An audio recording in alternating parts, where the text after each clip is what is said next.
Good morning I love you. सब कैसे हैं? अच्छे हैं। देखो वापस से क्या आ गया है, कोरोना आ गया। घर के अंदर हो गए आप लोग। पहले ही बोल रहे थे बेटा सब लोग डिस्टेंस बना के रखो, अपना मास्क पहनो, ध्यान रखो, सैनिटाइजर करो, बोल रहे थे ना।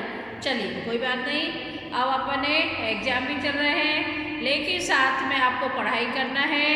और पढ़ाई के साथ पढ़ाई कैसे करना है, आपकी लाइव क्लास भी रहेगी और वीडियो भी रहेगा। आज हम आपको वीडियो भेज रहे हैं क्लास 3 हिंदी। मैं प्रतिया मिस आपको पढ़ा रही हूँ।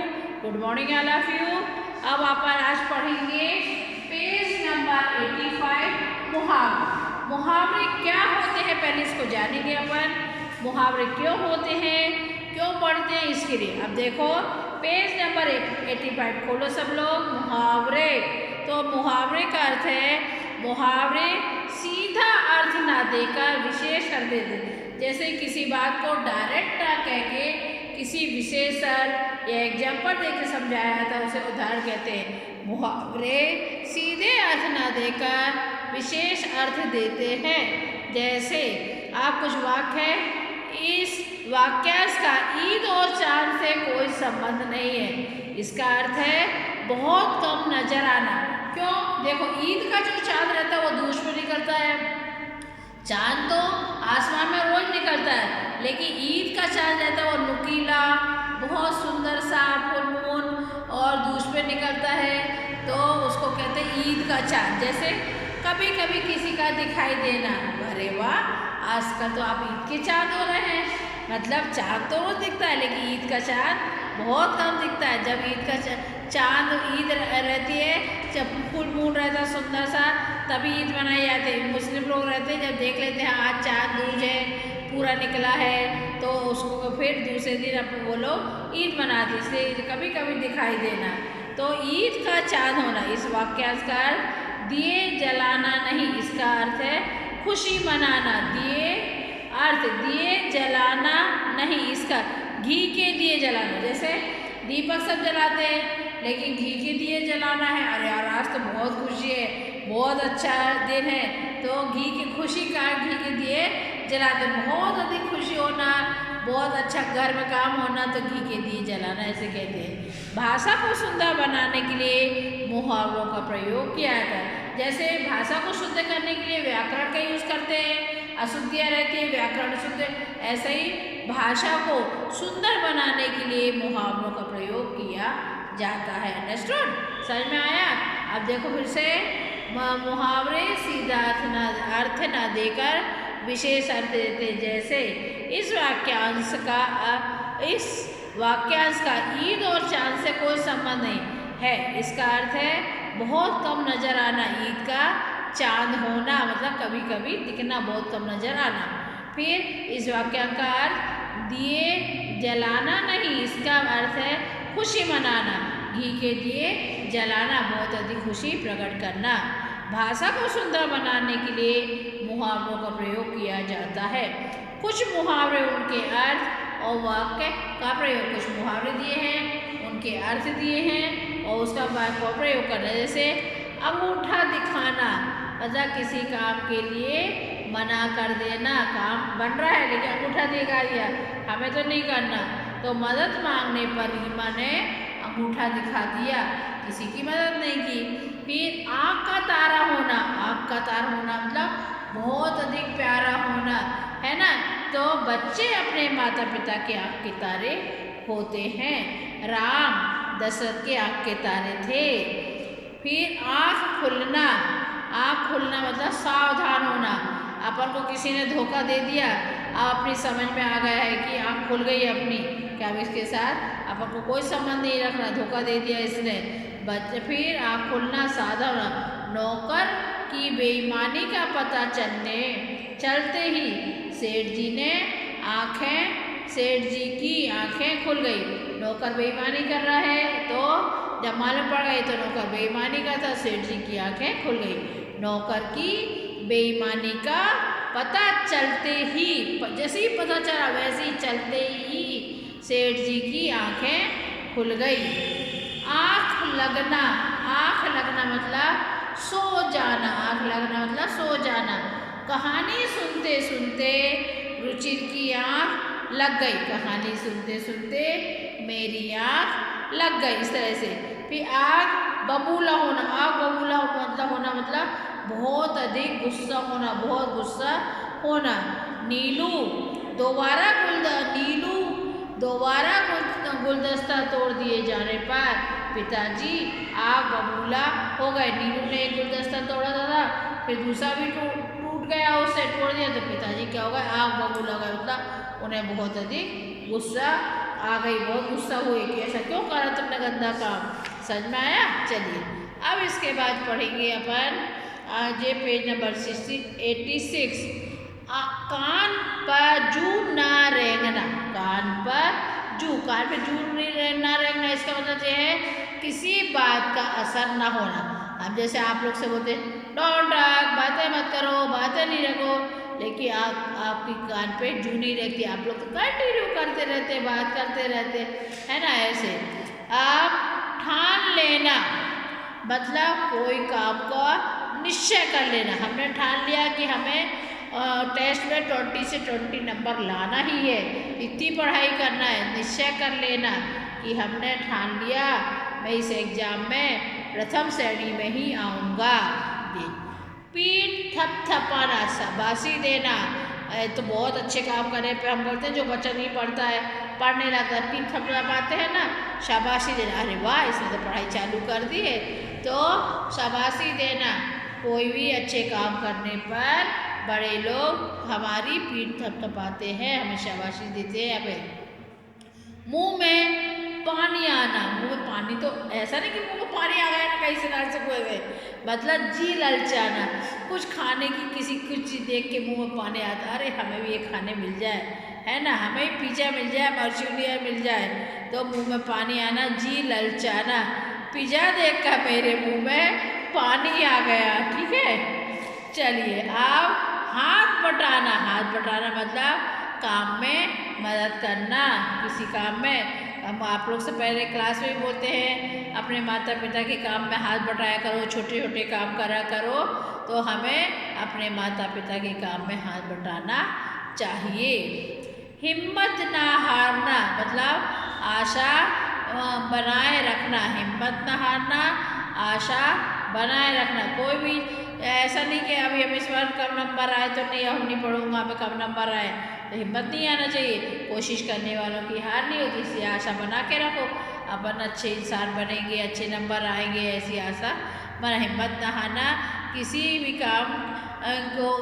काम की सफलता ना होने पर हमें हिम्मत नहीं हारना चाहिए कि हम सफल नहीं हुए, ये काम नहीं करेंगे, ऐसा नहीं। एक बार सफल नहीं हुए, दूसरी बार सफल होंगे, तो किसी भी काम के ना होने पर हमें हिम्मत ना हारना चाहिए। 9 2 11 होना, भाग जाना। तो पुलिस को देखकर चोर 9 2 11 हो जाते हैं, भाग जाते हैं। जा गया। मुहावरा कैसे अर्थ देते हैं? अब आपकी बारी। क्वेश्चन है, बोलिए में मुहावरा कैसा अर्थ देते हैं? मुहावरा सीधा अर्थ ना देकर विशेष अर्थ देते हैं। अपन ने ऊपर पढ़ा था ना, मुहावरा सीधा अर्थ ना देकर विशेष अर्थ देते हैं। आप चित्र देखकर सही मुहावरा और उसका अर्थ लिखो। आप आंखें खुलना तो सावधान होना, आप ऐसा खुला है। मुंह में पानी आना तो जी ललचाना, इसका क्या जाएगा? मुंह में पानी आना तो क्या हो जाएगा? जी ललचाना। इसका लिखेंगे सेकंड का। आप इसमें मुंह में पानी आना लिखा है तो आपको मुंह लिखना है, पानी आना लिखा है, मुंह में पानी आना, इसके सामने लिखेंगे जी ललचाना। जी ललचाना। हम इसका पीडीएफ भी भेजेंगे, लेकिन तब भी देख के लिखो। अब कान का चित्र बना है तो कान पर जू ना रहना, तो कान लिख दोगे, यहाँ पे जू ना रहना लिखा है, किसी बात का असर ना होना। इसका मतलब है किसी बात का असर ना होना। हम कितने बार बोल रहे हैं अच्छे से पढ़ाई करो, सुंदर राइटिंग में लिखो, लेकिन आप लिखते नहीं, तो किसी बात का असर ना होना। इसका अर्थ ये है किसी बात का असर ना होना। फिर आ जाएगा ईद का चांद होना है तो लिखेंगे चाँद, वहाँ लिखेंगे चाँद के सामने चाँद, ईद के चाँद होना, बहुत कम नजर आना, बहुत कम नजर आना, बहुत कम नजर आना, ईद का चांद होना, बहुत कम नजर आना। ये हो गया। फिर आ जाए पेज नंबर 87। पेज नंबर 87 में देखो क्या है, आप रेखांकित शब्दों की जगह मुहावरे लिखकर वाक्य फिर से पूरा करो। रेखांकित मतलब जो अंडरलाइन है, अंडरलाइन पे अपन को मुहावरा लिखना है और वाक्य पूरा करना है। जैसे विभूति जो निश्चय कर लेती है वह पूरा जरूर कर लेती है। विभूति जो निश्चय कर लेती है वह जरूर पूरा करती आएगा विभूति जी। विभूति जो ठान लेती है, निश्चय कर लेना मतलब ठान लेना, उसका आएगा ठान लेना। विभूति जो ठान लेती है उसे जरूर पूरा करती है। जा गया। कहानी सुनते सुनते आनंद सो गया, तो आएंगे कहानी सुनते सुनते आनंद की आँख लग गई, आनंद की आँख लग गई। सुनते सुनते सो गया, इसका मुहावरा बनाना है। कहानी सुनते सुनते आनंद की आँख लग गई। मैं घर के काम में माँ की मदद करती हूँ। मैं घर के काम में माँ की मदद करती हूँ, तो मैं घर के काम में माँ का हाथ बटाती हूँ। मुहावरा आ जाएगा हाथ बटाती हूँ। जा गया। अब मुहावरों का वाक्यों में प्रयोग करो। कुछ मुहावरे दिए गए हैं, उसका हमें सेंटेंस बनाना है, वाक्य बनाना है। आग बबूला होना, फिर आग बबूला होना का इसमें ऑलरेडी दिया है। अमित देर से घर आया इसलिए माँ आग बबूला हो गई। आप भी देर से आते तो आपकी मम्मी गुस्सा होती है, आग बबूला तो गुस्सा होना है, गुस्सा होती है। तो मेरे घर पर देर से आने पर मेरी माँ आग बबूला हो गई। जरूरी जो बुक में है वो आप अपने विवेक से एक सेंटेंस बना सकते हैं, लेकिन सेंटेंस बनाने के पहले मम्मी पापा को बतलाना है, फिर लिखना। आँख का तारा होना मतलब बच्चे, आँख का तारा होना मतलब अपने माँ बाप का बहुत प्यारा होना। बच्चे अपने माता पिता की आँख के तारे होते हैं। मैं अपने माता पिता की आँख का तारा हूँ, मैं अपनी माँ के आँख का तारा हूँ। कुछ भी बना सकते हैं। पीठ थपथपाना मतलब शाबाशी देना। अध्यापक ने छात्रों की पीठ थपथपाई, बहुत अच्छे अंक आए तो है ना। हिम्मत ना हारना, मुसीबत के समय हिम्मत नहीं हारना चाहिए। मुसीबत के समय हिम्मत नहीं हारना चाहिए। जुआ का प्रयोग है। इस चित्र में मुहावरे पहचानिए, उन पर आधारित कोई कविता या कहानी अपनी कल्पना मतलब अपने कुछ सोच रहे हो वो लिखना है। जैसे अब चूहा है, ऐसा पेट बना है, पेट में चूहे कूदना मतलब बहुत अधिक भूख लगना है ना। अब ना पानी रखा है, मुंह खुला है, मुंह में पानी आना मतलब जी ललचाना है। इसका होगा वाक्य प्रयोग। इस तरह से अपन को मुहावरा करना है। आप पीछे पेज पलटो, पीछे देखते हैं अपन क्या है इसमें। पीछे दिया है अशुद्धि शोधन, जो अपन का पढ़ेंगे। पहले अपन को मुहावरे पूरे जितने मुहावरे हैं इनको पूरे अच्छे से पढ़ना है, याद करना है और पूरे बुक में फिर लिंदा ब्लैंक से जो कंप्लीट करना, चेक करना। इसका PDF भी भेज देंगे आपको, पूरा करना है अच्छी तरह से सुंदर राइटिंग में और याद करके मम्मी को बताना है। इसके अलावा अब आपका टेस्ट तो हो चुका है। कई 1-2 बच्चों ने जो अभी ऐड हुए थे उनने अच्छे से लिखा भी नहीं है। तो अब आप लोग जो भी क्वेश्चन आंसर हैं, अपने जो भी आंसर दिए जाते हैं अपने को बुक में पूरे अच्छी तरह से लिख के याद करना है। जैसे पाठ 1 अकल का पौधा, इसमें से आपको शब्दार्थ है, शब्दार्थ पूरे लिख के याद करो। फिर जो प्रश्नोत्तर है उनको याद करो। जैसे प्रवेश मतलब दाखिल होना, अंदर आना, 2 है तो दोनों याद करो। सूचक जानकारी बताने या जताने की क्रिया सूचक, है ना, उखाड़ना, जमीन या अपनी जगह से किसी वस्तु को अलग कर देना। अशुद्ध जो साफ न हो, गंदा, खुद अपने आप या स्वयं। अकल, बुद्धि व दिमाग। गुठली, आम का बड़ा सा बीज, गुठली रहती है, आप खाते पीते करते उसको कहते हैं गुठली। अब बंटी और पिंकी क्या पकड़ रहे थे? बंटी और पिंकी तितली पकड़ रहे थे, है ना।